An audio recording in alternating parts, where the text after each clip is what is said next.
압도적 재미 매불쇼. 아주 흥미로운 코너로 세간에 알려져 있는 과학 코너 지금 출발하죠.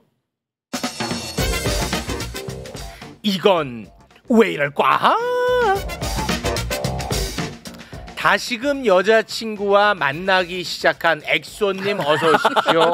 네, 안녕하세요. 반갑습니다. 엑소 쌤입니다. 네, 반갑습니다. 네, 고맙습니다. 다시 만나기 시작했죠? 했죠. 네. 아, 또 헤어졌어?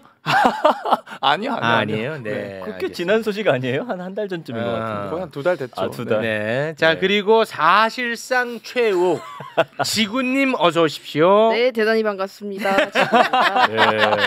저분 12시 40분에 제가 왔는데 그 전에 와 계시더라고요. 오늘 굉장히 일찍 오셨던데 네. 왜 이렇게 일찍 오셨습니까? 오전 스케줄이 좀 일찍 끝났어요. 아, 일찍 끝났군요. 네, 고맙습니다.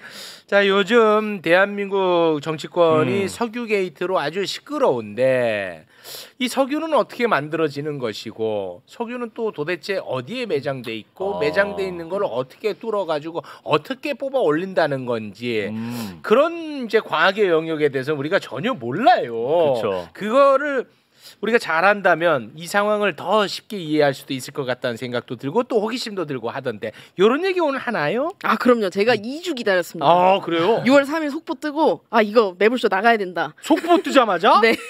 왜냐면 저희 전공에서 석유를 배우거든요. 네. 4학년 때 석유지질학 배우는데 아, 그랬군요. 이거를 알면 과학을 알면 이 뉴스가 더 재밌어요. 아, 더 재밌게 보이고. 저는 너무 재밌었거든요. 이게 무슨 상황인지. 네, 너무 재밌어요. 저희는 6월 3일에 이게 속보가 뜨고 굉장히 아예 모르니까 네. 굉장히 조심스럽게 막 접근하고 막 구글 검색에서 가정집 찾아내고 막 그랬거든요. 네. 그러면 오늘 한번 좀 출발을 해볼까요? 네, 그래서 사실 오늘 지구님이랑 같이 준비를 했는데 일단 우리가 좀 역사적 배경을 알고 지구님이 딥하게 들어가면 좋을 것 같아가지고 네. 이 지구에 또 투르크메니스탄이라는 지역이 있는데 거기에 지옥의 문이라는 굉장히 유명한 관광지가 있어요. 그 영상을 제가 한번 준비했는데 볼까요? 저 엄청 큰 구멍이거든요. 저 구멍에서 무려 40년 동안 저게 불이 안 꺼지고 있어요. 지금도 계속? 네, 계속 활활타오르고 저렇게 존재해요 지금도? 존재합니다. 네. 오, 이런 데가 있어. 저걸 국가적 차원에서 좀 꺼보려고 노력도 했는데 이게 꺼지지가 않아요. 꺼지지가 않아요? 네. 저 밑에 뭐 석유가 있는 거예요? 맞아요. 석유 이제 선유가스가 계속 나오고 있어가지고 네. 이 사람의 힘으로는 이제 끌 수가 없다. 그래서 저기를 지금 폐쇄했어요. 왜냐하면 뭐 유독한 가스도 나오고 그러다 보니까 이제는 관광지로 쓰면 안 되겠다. 아, 그럼 사람은 접근할 수 없겠군요. 지금 접근을 할 수 없습니다. 지금. 그러면 그 안에 그걸 캐내면 안 됩니까? 시추해야지. 실제로 그쪽 투르크메니스탄이 천연 가스가 되게 많다라고 알려져 있어서 뭐 이런 것들에 대해서 개발을 하려고 시도하고 있고. 네. 근데 정말 신기하게도 우리나라도 이런 사례들이 되게 역사적 사례가 많았어요. 그래요? 이게 그 김부식이 쓴 삼국사기에서도 몇 번 공부를 하다 보면은 이 진평왕 때 모지약이란 땅에서 새해에 불이 붙었는데 새해에 한 10월까지 계속 불이 안 꺼졌다라는 거예요. 그럼 한 10개월 동안 불이 안 꺼졌어요. 맞아요. 모지약이 어디예요? 정확하게 위치도 잘 모르겠어요. 우리나라겠죠. 어쨌든. 네. 신라니까 경상도 쪽이죠. 경상도, 네. 경주 쪽이겠죠. 뭐 거기 말고도 또 무열왕 시대에도 토암산이란 산에 땅에서 불이 붙었는데 무려 3년 동안 끄려고 해도 안 꺼졌다. 3년 동안 그런 맞아요. 기록이 있구나. 맞아요. 오. 뭐 그거 말고도 뭐 본초 강목이라는 곳에서도 고려 땅에서 기름이 되게 많이 나왔다. 거기서 먹도 많이 만들었다. 뭐 조선 완족실록에서도 땅에서 불이 붙었는데 몇 년이 안 꺼졌다. 그래요? 그래서 이게 사실은 우리나라에도 어쩌면 천연가스나 석유가 나올 수 있다라고 우리가 생각할 수 있겠죠. 네. 근데 실제로 우리나라가 산유국인 거 아세요? 대한민국이 산유국에 포함된다는 거 저는 이번에 알고 있었습니다. 맞습니다. 그래서 95번째로 산유국으로 등록이 됐는데 네. 이 울산 앞바다 동해 쪽에서 1998년에 이제 천연가스가 엄청 발견이 돼가지고 본격적으로 이제 산유국으로 인정받아가지고 막 가스를 캔 거예요. 석유랑 같이. 네. 근데 그때 당시에 양이 생각보다 많았어요. 이 자동차를 하루에 2만 대가 운행할 수 있는 그 원유도 많이 뽑아냈고 그리고 34만 가구가 쓸 수 있는 천연가스 이제 LNG라고 하거든요. 그것도 이제 계속 뽑아냈었죠. 네. 근데 그게 한 13년 뽑으니까 이제 다 고갈이 됐어요. 고갈됐구나. 네. 그래서 지금은 이제 여기가 폐쇄가 되고 있는데 어쨌든 과거 사례도 그렇고 최근에도 이런 산유국 인정받은 것도 그렇고 어쩌면 우리나라도 기름이 있을지도 모르겠다 싶은 이런 사례들 있잖아요. 네. 그래서 오늘 지구님이랑 저랑 이 석유, 석탄이 뭔지 네. 그리고 진짜 이 최근에 나왔던 이슈가 네. 객관적으로 과학적으로 어떤 부분이 중요하고 어떤 부분이 잘못됐는지 거기까지 들어갑니까? 네, 그런 것들을 오. 제가 이제 위험한 건 지구님이 토스요. 지구님은 사실상 체육에서 그냥 체육으로 가네요. 네. 제 롤모델이십니다. 그래요? 거기까지 갈지는 나는 몰랐어요. 그걸 원하지도 않았는데. 과학 체육이시니까 네. 오늘 재밌게 알겠습니다. 한번 해보도록 자, 할게요. 그럼 한번 출발하시죠. 그 역사 기록 한마디 더 덧붙이자면 네. 우리 역사 기록에 그 땅에서 불타는 지소라고 기록이 돼 있거든요. 그 기록이 보통 경주, 포항, 울산 요 일대입니다. 그때요. 네, 지금 이슈가 되고 있는. 네. 그래서 시작을 해보면 석유라는 것부터 좀 이해를 해보고 싶은데요. 참 신기해. 네, 석유가 영어로 페트롤륨이라고 하거든요. 페트롤륨. 네, 페트로가 라틴어로 돌이고요. 돌. 올륨이 기름입니다. 그래서 우리나라, 석유구나. 네, 우리나라 말로 하나, 영어로 하나 다 돌 기름이에요. 돌기름이네. 근데 왜 돌에 기름이 있을까요? 와, 돌에 왜 기름이 있을까? 그거 참 신기합니다. 혹시 계란 후라이 하실 때 계란 후라이 무슨 기름으로 하세요? 올리브. 올리브 쓰세요? 저는 콩기름, 포도씨유. 저도 포도씨유. 최우수랑 똑같습니다. 야, 포도씨유로 가야죠. 먹는 게 비슷하면 담는구나. 올리브 오일로 네. 그걸 하면 안 돼요. 왜요? 올리브 오일은 드레싱하고 할 때 쓰는 거예요. 맞아. 체육입니다. 맛만 있던데. 엑스트라 버진으로. 네, 파스타 할 때 쓰고요. 그래서 우리가 네. 먹는 기름을 주로 생각을 해보면 전부 다 생물에서 나와요. 그렇죠. 네. 네. 식물이나 네. 고기 구워도 뭐, 기름 나오고 들기름. 네, 얼굴에서도 나오고 다 살아있는 거에 네. 나오죠. 석유도 마찬가지입니다. 석유도 생물로부터 기인했어요. 그 기름도. 공룡 아닌가요?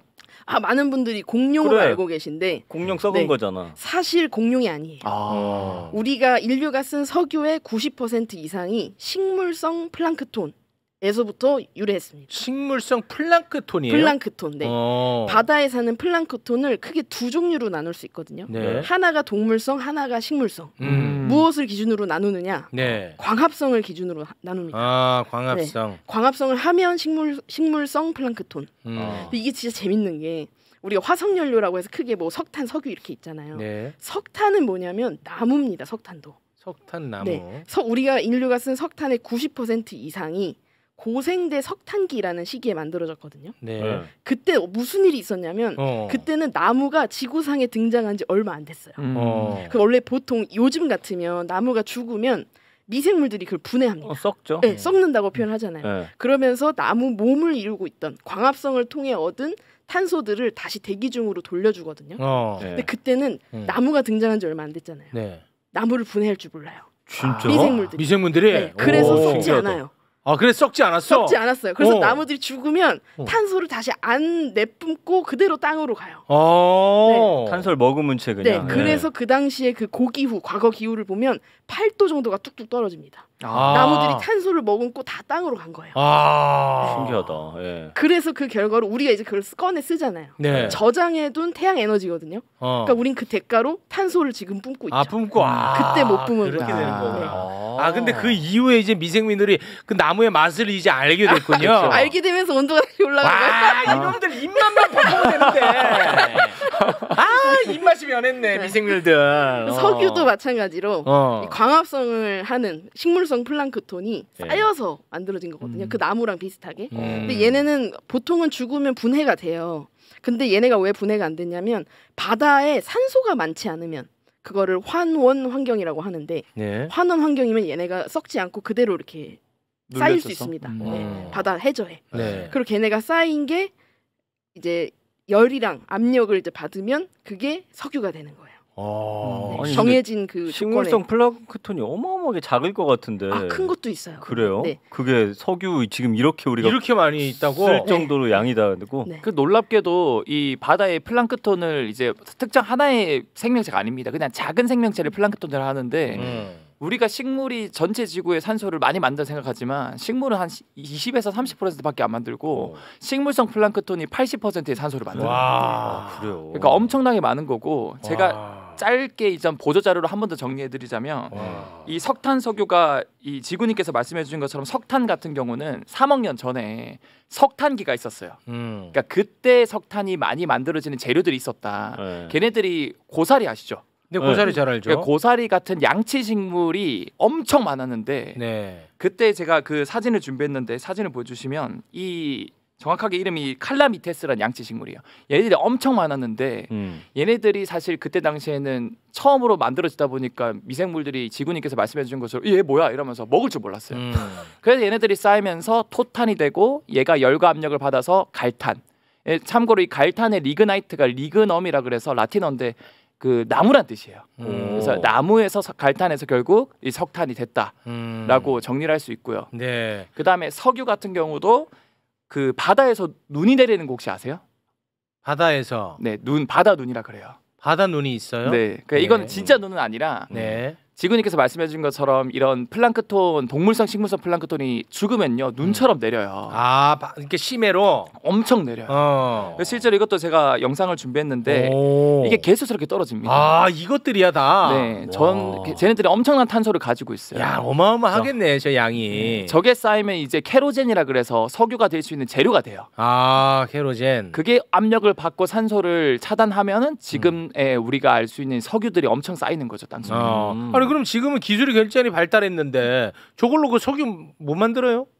근데 그래서 플라스틱이 석유로부터 만든 거라서 그때 엑소님이 한번 플라스틱을 다시 기름으로 만드는 연구하고 있다고.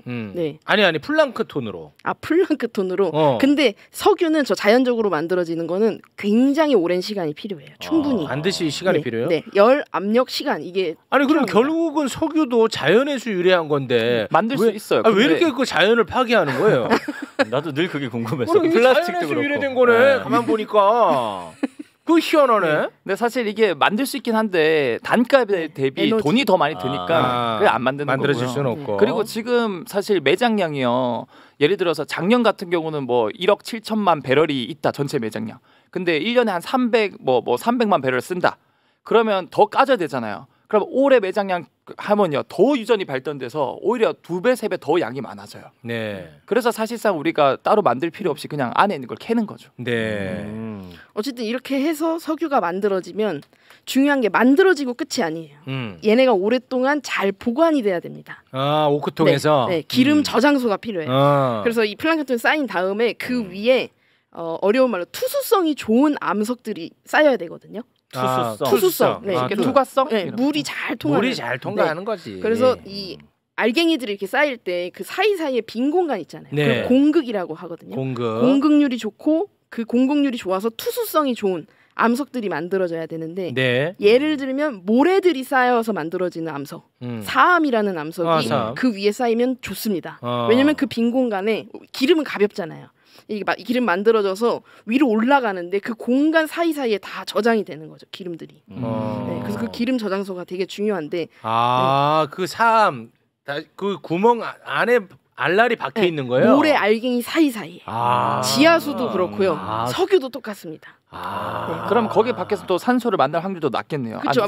그 다음에 그래서 중요한 게 이 저장하는 그 모래 알갱이 암석 있잖아요. 그 위에는 이번에는 불투수성한 그러니까 물이 잘 안 통하고 공극이 적은 암석이 그 위에 쌓여줘야 돼요. 진흙. 뚜껑처럼. 진흙. 맞아요. 그것은 진흙이야. 머드라고도 할 수 있겠구만요. 머드스톤이 쌓여야 됩니다. 머드스톤. 네. 그래서 이게 이번에 액트지오 그 대표가 이야기한 근원암이 플랑크톤이 쌓여서 석유가 만들어지는 곳. 그게 1단계로 필요하고 그 구멍이 많은 암이죠. 구멍은 2단계고 지금은 플랑크톤이 많이 쌓이는 보통 셰일입니다. 셰일. 머드로 만들어진 암석 셰일이고 그 위에 사암같이 모래. 빈 공간이 많은 암석 그게 쌓여야 되는데 그게 2단계 저류암입니다. 저류암이야. 그 다음에 3단계가 그 위에 또 이번엔 물이 잘 안 통하는 덮개암, 셰일 같은 덮개암 세 가지가 쌓여야 된다. 이렇게 설명을 하는 거예요. 그래서 많은 언론에서 처음에 이 근원암을 석유 공장, 이 근원암을 기반암으로 잘못 해석을 했더라고요. 전혀 다르거든요. 전혀 다르지. 네, 기반암은 보통 딱딱한 화성암이나 변성암 말하는 거고 네. 근원암 플랑크톤이 쌓여야 되기 때문에 퇴적암입니다. 그럼 우리가 흔히 말하는 셰일가스는 그 셰일층에서 있다는 거예요? 셰일가스가 또 재밌는 게 셰일가스는 뭐냐면 근원암에 남아있는 가스를 이렇게 꺼내는 거예요. 네. 그러니까 우리가 처음에는 석유를 육지에서 많이 탐사했단 말이에요. 근데 어디 있는지 알잖아요, 석유가. 근데 거기서 다 뽑아 쓴 다음에 거기 근원암은 별로 신경을 안 썼는데 기름값이 너무 올라가면 이 셰일가스를 한번 조사를 하는 거예요. 남아 있는 거 더 없나. 기름이 너무 비싸니까. 요플레 다 퍼먹고 벽에 붙은 거 있잖아. 그거 긁어 먹으려고. 맞아요. 그게 셰일가스예요. 그래서 셰일가스 연구가 활발해지려면 기름값이 올라야 되기 때문에 셰일가스 연구자들은 기름값 오르는 날을 기다리고 있어요. 알겠습니다. 그 마지막으로 트랩 구조도 언급을 했었는데 이 트랩 구조는 뭐냐면 근원암, 저류암, 덮개암 얘네가 이렇게 수평으로 쌓여 있기만 하면 석유가 도망갈 곳이 옆 공간으로 옆으로 도망가죠. 그래서 만두 빚듯이 이렇게 싹 빚어줘야 됩니다. 옆으로 막아줘야죠. 그게 트랩 구조예요. 그 트랩 구조입니다. 그러니까 빈틈이 있으면 왜 만두도 조금 터진 거 만두국 끓이면 다 삐져나오잖아요. 그렇죠. 그래서 만두 빚듯이 이렇게 싹 빚어주는 구조가 트랩 구조. 그게 트랩 구조. 그럼 바깥쪽에 덮개함이 약간 휘어져가지고 이렇게 덮어줘야 되겠네요. 그래서 돔 형태가 있는지를 찾아요. 이렇게 덮개함이 이렇게 돔 형태로 돼 있는지. 그럼 이거 석유 탐사한다는 게 그 안에 아까 말한 그 석유 통이 있는지를 그걸 밝혀내는 거예요? 그래서 이번에 6월 3일에 대통령이 브리핑한 내용을 보면 뭐 약 140억 배럴에 해당하는 석유가 있을 가능성이 높은 그 물리 탐사 결과가 나왔다 이렇게 했잖아요. 맞아요. 그게 우리가 찾는 석유가 아이스크림이면 지금 이 단계는 냉장고를 찾은 거예요. 냉장고를 찾았구나. 석유를 찾은 게 아니에요. 이 비유 좋다. 그래서 우리가 마트 가서 아이스크림을 찾고 싶다. 그럼 냉장고부터 찾잖아요. 그렇지. 근데 막상 가면 냉동만두 있으면 큰일 냉동 돈가스 이런 거 있는 경우 있거든요. 아무것도 없을 수도 있고. 그럼 좀 짜증나잖아요. 짜증나지. 지금은 냉장고를 찾은 거다. 냉장고 찾은 거야. 그러면 근데 어쨌든 냉장고 문 열면 한 20%는 석유 있을 거다라고 말한 거 아니에요? 근데 그 문 여는데 돈 들어가니까. 냉장고 문 이렇게 하니까 이해가 쉽네. 몇천억 들어가죠. 이제 알겠네. 그러니까 지금 뭐 140억 배럴 얘기 나오는 것도 우리가 찾은 냉장고가 뭐 800리터짜리다. 그럼 그 안에 아이스크림 800리터 있을 수 있다. 요 얘기예요. 그럼 가득 차 있는 걸 지금 전제한 거예요? 최대 140억 배럴이란 거는 그 저류함 크기 보고 이제 얘기를 하는 거예요. 냉장고 용량을 우리가 안 거야. 네, 그렇죠. 근데 문을 열었더니 비어 있을 수도 있는 거고. 비어 있으면은 막 그냥 어차피 그 세금 네가 내라 임마. 이거 너무 도박이랑 비슷하네. 그러니까 그게 20% 확률이라는 게 결국 까봤을 때 있을 확률이 20%고 없을 확률이 더 많다라는. 아니 그러니까 내가 그러면 여기에 냉장고를 하나 갖고 와서 너한테 문제를 내는 거야. 그냥 냉장고 그냥 밑도 끝도 없이 갖고 왔어. 이거 뭐 여기 안에 있을까? 냉장고 안에 아이스크림 있을 확률 넌 몇 프로라고 생각해? 그럼 얘는 그냥 첫눈에 그냥 얘기하는 거야. 근거가 없어. 근데 이런 겁니다. 냉장고 크기. 냉장고 5개 까라고 허락해 준 거 아니야? 5개 다 안에 텅텅 비어 있을 가능성 많습니다. 뭐 들어있으면 좋겠지만. 자 그리고요. 원래 석유를 찾으려면 냉장고를 찾는 게 중요하긴 해요. 필수 단계이긴 해요. 그래서 이 냉장고를 찾는 거를 어려운 말로 물리 탐사라고 합니다. 물리 탐사하면 액트지오입니다. 우리는 시추하기 전에 반드시 물리 탐사를 해야 되는데 이 물리 탐사로 이게 활용하는 대표적인 자료가 탄성파 탐사 자료예요. 탄성파가 뭐냐면 쉽게 말하면 인공 지진파입니다. 인공 지진파. 우리가 병원 가면 엑스레이 찍잖아요. 그러면 엑스레이가 내 몸을 통과하면서 내 몸의 구조를 알려주잖아요. 그렇죠. 지진파도 똑같이 지구 내부 구조를 알려줍니다. 이렇게 갔다 나오면서 훑으면서. 근데 우리가 찾는 석유는 그렇게 막 깊은 곳에 있는 게 아니기 때문에 지구 전체 스케일로 봤을 때는 그래서 얕은 곳만 보면 되기 때문에 약한 지진파를 이렇게 발파를 해요.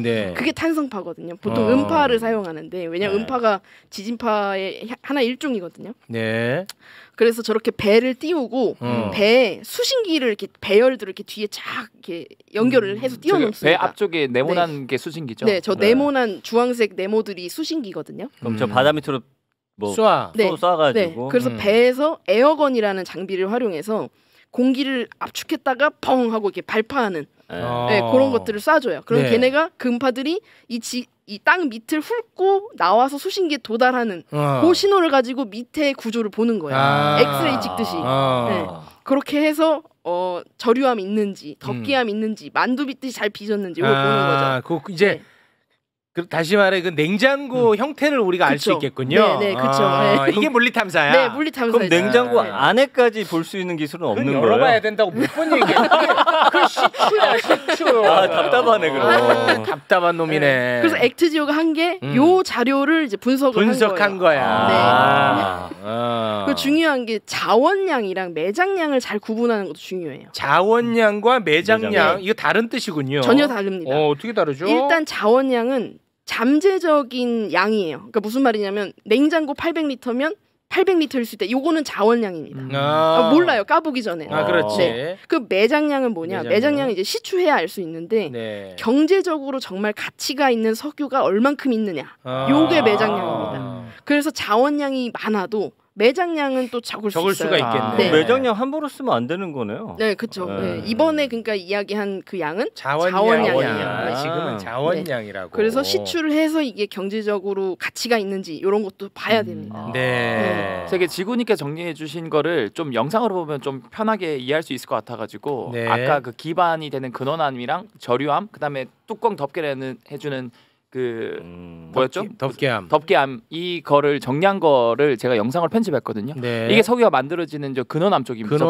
파란색이 석유가 나오고 있는 거고요. 보라 색깔이. 그러니까 근원암에서 석유가 나오면 저류암 쪽에서 저장이 돼요, 저렇게. 그리고 그 위에 좀 가벼운 거는 천연가스로 이제 나오기도 하고요. 그 만두 모양 덮개암이 저게 이제 그 덮개암이고요. 드랩 구조. 드랩 구조. 그래서 저런 식으로 음파를 발사하면은 반사돼서 오는 걸 통해서 우리가 간접적으로 이제 냉장고 모양이 어느 정도 되는지 만두 모양인지 파악을 할 수 있는 거죠. 근데 제가 좀 궁금한 게 그러면 안에 석유가 액체 상태로 이렇게 담겨져 있는 거예요? 아니면은 그 돌 안에 알알이 박혀 있어서 그 돌을 짜내야 되는 거예요? 알갱이 사이사이에 있어요. 근데 지하수도 똑같이 알갱이 사이사이에 있는 물이거든요. 그래서 우물을 이렇게 만들어서 올리면 신기하게도 그 물만 이렇게 싹 올라와요. 압력차로 이렇게 빨대 꽂듯이 이런 거는 나니까 표현한 거야. 압력차로 이런 거 진행 능력입니다. 그 정도는 나도 알았는데.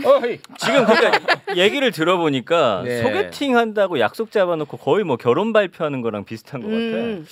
소개팅까지도 아닌데? 그것도 아니야? 그냥 내가 좋아하는 사람. 아니 누가 한번 쳐다봤는데 나 좋아하는 줄 알고 여자가 있더라 정도야. 여자가 그 정도밖에 안 돼요? 여자가 있더라 정도면. 아니 그리고 냉장고 비유가 더 좋은데 왜 어렵게 했나? 이 자식 일을 만들어. 여러 가지로 한번 해보면 좋죠. 뭘 해봐? 지금 냉장고 사랑만 미친 사람들도 있으니까. 아직 빨리 끝내야 돼. 지금 유시민 작가님 와 계셔. 네, 알겠습니다. 저는 이렇게 쓱 예고 하나 들어갑니다. 이번 주 수연한 장판 유시민 작가와 함께합니다. 네. 저는 우려가 되는 게 매장량을 판단할 때는 경제적 가치가 들어가요. 근데 지금 이번에 이 석유를 만약에 석유가 있어요. 그래서 우리가 개발을 해요. 근데 그 시기를 지금 2035년으로 보고 있잖아요. 근데 2035년은 어떤 해로 지금 전망을 하냐면 유럽에서는 이미 옛날부터 2035년부터는 전기차 외에는 판매를 금지하겠다 했어요. 아리 100 맞죠? 네. 전기차 외에는 아예 판매를 금지하겠다고 했고 또 석유로 만드는 대표적인 게 플라스틱인데 올해 말까지 플라스틱을 어떻게 생산하고 소비하는지 그 규제를 올해 말까지 국제 협약을 맺기로 했어요. 그러니까 2035년에 과연 석유의 가치가 지금 우리가 판단하는 그 가치일 것이냐, 요거를 잘 고려를 해봐야 됩니다. 알겠습니다. 자 그리고요. 그리고 20% 아까 말씀하셨는데 요것도 꼭 우리가 이해해야 되는 게 이게 숫자니까 되게 객관적인 수치인 것 같잖아요. 20% 하니까 이거는 뭔가 최소한 근해 공식은 한번 통과한 숫자 아닌가. 그래서 5개 파라고 했나 봐. 하나 나올 거야. 맞아. 그렇게 얘기한 사람들도 있었어. 근데 이 20%는 뭐 공식에 따라서 계산한 건 아니고 오디션 심사랑 비슷해요. 그러니까 분명히 심사 기준이 있지만 누가 심사를 하냐에 따라서 점수가 다르게 나오잖아요. 그렇죠. 이거는 주관적인 해석이 들어갑니다. 딱 오디션 심사랑 비슷해요. 그러니까 이렇게 지표가 있고 그거에 따라서 점수를 매기지만 심사위원마다 점수가 다르듯이 이것도 회사마다 분석을 하는 사람마다 숫자가 달라질 수 있어요. 그래서 그거를 우리가 일단 그런 개념이라는 걸 좀 이해를 할 필요가 있습니다. 그럼 이거를 시추하는 회사 입장에서 돈 받으려면 좀 높게 뽑을 수도 있다는 거예요? 그래서 교차 검증이 필요해요. 그러니까 심사를 그래서 여러 명이 보고 여러 명이 하잖아요. 그런데 우리 봤더니 심사위원들 다 아는 사람들이야. 심사위원들이 이번에 봤더니 교수가 다 같은 학교고. 그래, 우리 확인했잖아. 했잖아. 석유공사 그 팀장 지도교수. 공저자로. 고맙습니다. 자, 그리고요. 마지막으로 지금 액트지오가 해석을 한 거는 포항 앞에 대륙 사면에 석유가 있을 확률을 얘기한 거거든요. 네. 보통은 대륙부까지 탐사를 해왔어요. 그 대륙부는 좀 얕은 바다입니다. 대륙부는 얕은 바다. 그리고 심해저로 가기 전에 경사진 면이 있어요. 그걸 대륙 사면이라고 합니다. 대륙 사면. 이것도 많은 언론에서 사면으로 나갔는데. 숫자 4가 아니죠. 네, 경사입니다. 기울기의 사자죠. 아니 어느 언론 삽니까? 그것도 모르는데 취재를 어떻게 해? 그 숫자 4면이 아니죠. 어느 언론 삽니까? 왜 지금 대륙 사면을 주목하냐면 원래 깊은 바다에는 모래가 쌓일 수 없어요. 깊은 바다에는 모래가 쌓일 수 없다. 왜냐면 너무 무거워서 물이 못 가지고 가요. 깊은 데까지. 깊은 데까지 모래가 무거워서요? 네, 모래가 무거워서. 그래서 보통 심해저에서는 아주 작은 그 진흙 같은 애들만 쌓일 수 있거든요. 네. 근데 대륙 사면에서 가끔 바다 산사태가 일어납니다. 그걸 저탕류라고 하는데 우리 이 지금 포항 앞바다에 이런 플랑크톤이 쌓이고 얘네가 석유가 될 때는 1700만 년 전에 쌓인 곳이거든요. 이곳이. 근데 이때 동해는 무슨 일이 일어났냐면 동해가 만들어지고 있었어요. 정확히는 땅이 찢어지고 있었습니다. 네, 저런 식으로. 그 왼쪽에서는 일본이랑 한국이 붙어 있었는데 점점 벌어지고 있다. 이거 한번 매블쇼에서 다룬 적이 있는데 2000만 년 전엔 저렇게 일본이랑 한국이 붙어 있다가 점점 일본이 이렇게 멀어지면서 찢어진 땅이 동해거든요. 그게 이제 동해야. 근데 이번에 이야기한 곳을 보시면 그게 호미곶 위인데요. 찢어지고 있잖아요. 그러니까 땅이 찢어지면서 에너지가 가해지고 그러면서 바다 산사태가 많이 일어날 확률이 높아요. 그러면 모래들이 원래는 깊은 곳에 쌓이지 않는데 그 대륙 사면을 타고 와르르 대륙부에 있는 무너져서 모래들이 많이 쌓일 수 있는 거죠. 그게 오늘날 저류암이 됐을 가능성이 높다고 지금 액트지오가 얘기하는 거예요. 그래서 원래 깊은 바다에는 석유가 만들어지기 어렵지만 이런 대륙 사면 때문에 동해가 그때 형성되고 있었기 때문에 저류암이 만들어지고 그러면서 석유가 거기 보관이 됐을 가능성이 높다. 그래서 액트지오가 지금 발견한 거는 저류암이랑 덮개암입니다. 저류암과 덮개암을 발견했다. 냉장고랑 냉장고 뚜껑을 발견한 거다. 탄화수소는 발견하지 못했다고 했는데 그건 뭐예요? 탄화수소. 석유를 다른 말로 탄화수소 자원이라고 합니다. 그 석유를 발견하지 못했다. 그러니까 냉장고 안에 아이스크림 발견하지 못했다. 이런 말로 이해하면 되겠군요. 이거는 시추를 해봐야 한다. 이렇게 이해하시면 됩니다. 탄화수소가 결국 석유예요? 석유예요. 나 뭐 또 다른 걸 줄 알았지. 수소에 탄소가 붙으면 탄화수소.